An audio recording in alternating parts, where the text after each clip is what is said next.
చిక్కుల్లో బండి భగీరథ్ మొదలయ్యాయ పాలిటిక్స్. కేంద్ర మంత్రి బండి సంజయ్కి సంబంధించిన కేసులో ఒకవైపు పోలీసుల యాక్షన్, మరోవైపు పొలిటికల్ రియాక్షన్.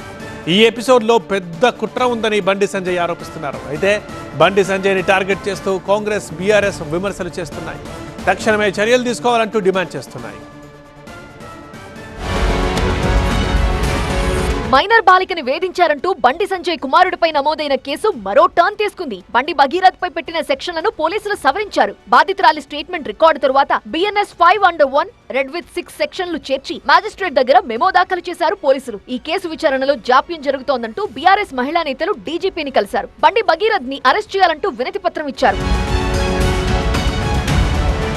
అయితే ఈ కేసులో తన కుటుంబంపై కుట్రలు చేస్తున్నారని ఇప్పటికే బండి సంజయ్ ఆరోపించారు. తనని ఇబ్బంది పెట్టాలనుకున్న వారిని విడిచిపెట్టేదే లేదంటూ హెచ్చరించారు. కేంద్ర మంత్రిగా ఉన్న బండి సంజయ్ ఇలా బెదిరించడం సరికాదంటోంది బీఆర్ఎస్.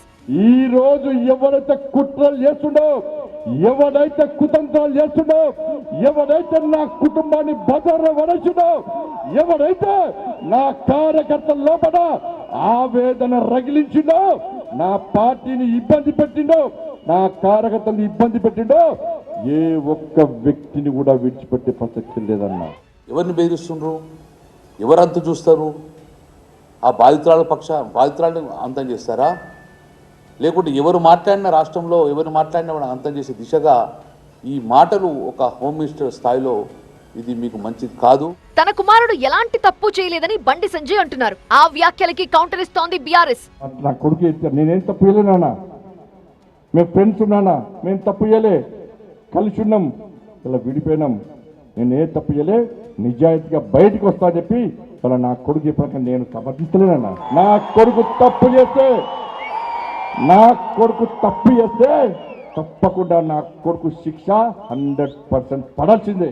నేరం చేసినప్పుడు ఆ నేరస్తుని కాపాడడం కోసం ఆయన చేసేటువంటి ప్రయత్నాలు ఏవైతే ఉన్నాయో ఆ కేసును పక్కదారి పట్టియడానికి ఏదైతే చేస్తున్నాడో, కాబట్టి మొట్టమొదటి ముద్దాయి బండి సంజయ్ అవుతాడు. కాబట్టి తక్షణమే బండి సంజయ్ రాజీనామా చేసి పోలీసులు ఆయనను కూడా కస్టడీలోకి తీసుకోవాలని నేను డిమాండ్ చేస్తున్నా. బండి భగీరథ్ ని పోలీసులకు అప్పగిస్తే ఈ కేసులో వాస్తవాలన్నీ బయటకొస్తాయంటోంది కాంగ్రెస్. భావోద్వేగంతో ప్రసంగాలు చేయటం కాదు, విచారణకు సహకరించాలని అంటున్నారు కాంగ్రెస్ నేతలు. ఎపిసోడ్ మన నిన్న నుంచి 3 రోజుల నుంచి చూస్తూ ఉన్నాం. చట్టం తన పని తను చేసుకొని పోతుంది. వారు కూడా కేంద్ర హోంశాఖ సహాయ మంత్రి హోదాలు ఉన్నారు కాబట్టి చట్టానికి సహకరించాలి. చట్టంకు జరిగినటువంటి అంశాలు చెప్పే క్రమంలో తప్పులు ఏం జరిగిందనేది విచారణకు సహకరిస్తే తెలుస్తుంది. మరోవైపు సిట్ ఎదుట బండి భగీరథ్ హాజరు కావాల్సినప్పటికీ రాలేదు. శుక్రవారం నాడు విచారణకు హాజరవుతానంటూ సిట్ నోటీసులకి రిప్లై ఇచ్చారు. కీలక ఆధారాలతో వస్తా, విచారణకు సహకరిస్తా అంటూ లేఖలో రాశారాయన. ఇదే కేసులో మధ్యంతర బెయిల్ కోరుతూ హైకోర్టును ఆశ్రయించారు బండి భగీరథ్. హైకోర్టుకు వేసవి సెలవులు కావడంతో వెకేషన్ బెంచ్ లో పిటిషన్ వేశారు.